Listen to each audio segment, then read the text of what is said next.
So we are here today with Asha Edson. Asha is a youth advisor for our UpStreet mental health initiative that serves both teens and young adults. Asha, how are you doing today? I'm doing well. How are you today? I'm doing fine. Thanks for joining me. Of course. Thank you for having me. Sure. So Asha, can you tell us a little bit about yourself and about what got you interested in the UpStreet mental health initiative? For sure. So my name is Asha, obviously.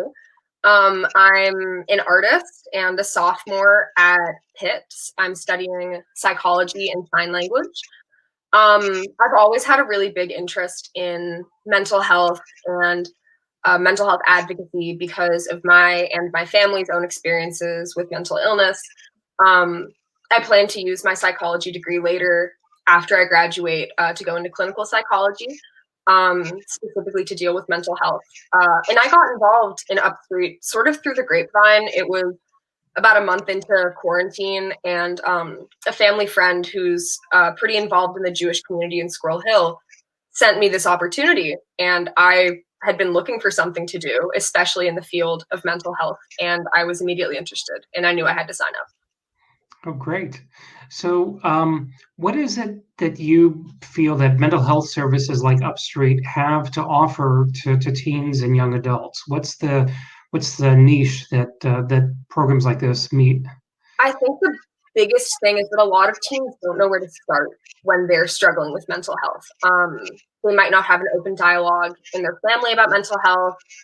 They might be just reaching an age where all of the social and internal conflicts are sort of resulting in pressure and depression and anxiety and new feelings. And that new experience is really hard for a lot of kids to navigate, and to find sort of this jumping off point. And I think that having this more open access to mental health services and resources and support from peers like those of us on the Youth Advisory Board is really important, because early intervention with mental health and making sure that teens know how to cope and how to take care of themselves early on means that later in life they don't have to suddenly have these years of like pressure and struggles to sort of untangle. I think it's good to get that early start with something like UpStreet. Right, right. So, we're living in 2021 now, and yet I wonder, are there still, in your opinion, are there still stigmas around getting mental health services, especially among teens and young adults?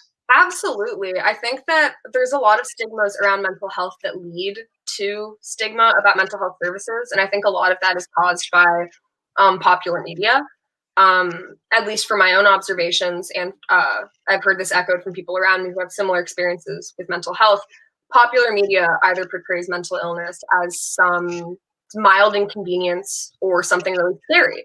And as a result, a lot of teenagers get this, a lot of people consuming media in general get this distorted stereotype view of mental illness. And I think as a result of that, a lot of people are hesitant to seek help because they don't know what's wrong with them or what they're feeling. They don't know how to identify what they're feeling, and they don't know where to seek help. And they're scared of being ostracized by their peers for it. I personally have struggled with mental illness my entire life, and with managing my own mental health. And I can say with certainty that I've felt a lot of shame in the past, especially in high school, because of other people's perceptions of mental health.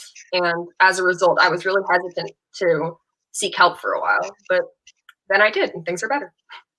That's great. That's good to hear. What's one thing that most adults probably don't realize about mental health with regards to teens or young adults?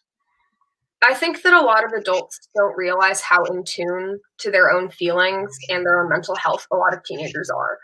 Um, we're obviously still growing. There's a lot of things we don't know, but we do know ourselves and we know our bodies and our minds.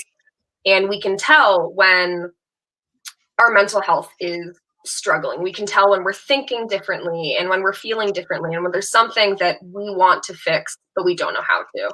And I also don't think that they realize how real mental health struggles with teens can be. I think that it's often brushed off as like high school drama or high school stress or college stress. even middle school stress, when in reality, it's just as real as if an adult is experiencing it. That's a good point. So what about you personally? Why is it so important for you to be an advocate and to work and spend your spare time volunteering to help teens get the mental health support they need? Yeah, my biggest reason is really because of how much teen mental health services did for me. It very honestly saved my life and it changed my life. And I really want that for other people. So if there was just one message that you would really want to emphasize to people your own age about mental health, what would that be? I know it's really played out, and a lot of people who are struggling with mental health don't believe it in the moment, but I think that telling someone that they aren't alone is something really important, especially when you see in the age of the internet, on social media, everyone sort of performs perfection and like constant positivity, and your mental health journey might not look like other people's or what they see on TV. But there's always other people that have gone through the same thing and have found these routes and these coping mechanisms to make their lives feel better and to get help and get better. The advice that I wish I had taken for myself and that I hope other people take is to treat yourself while you're struggling like you would treat a friend that's struggling. Take care of yourself, treat yourself with kindness, and seek out the help that you would want a friend who was struggling to have. Give yourself that care. That's great advice. Thank you. Well, thanks for joining me today, Asha. Thank you for having me. Sure.